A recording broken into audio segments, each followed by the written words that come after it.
అగ్నిని తెలిసి ముట్టుకున్నా తెలియక ముట్టుకున్నా దహించి వేస్తుంది. అలాగే భస్మాన్ని తెలిసి ధరించినా తెలియక ధరించిన వారికి పవిత్రతను చేకూరుస్తుంది. దీనినే శివపురాణం విద్యేశ్వర సంహితలో ఈ విధంగా చెప్పబడింది. జ్ఞానతో వాపి వహ్నిదాహ సమం యథా జ్ఞానాజ్ఞాన ధృతం భస్మ పావయేత్ సకలం నరం.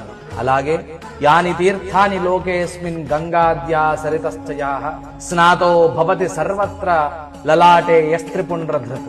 ఈ భూమిపైన గంగా మొదలగు పవిత్ర నదులు ఎన్ని ఉన్నాయో వాటన్నిటి యందు స్నానం చేసిన పుణ్య ఫలితము భస్మమును 3 రేఖలుగా ధరించడం చేత కలుగుతుంది. త్రిపుండ్రం కురుతే యస్తు భస్మన విధిపూర్వకం మహాపాతక సంఘాతైర్ముచ్యతే చోపపాతకై.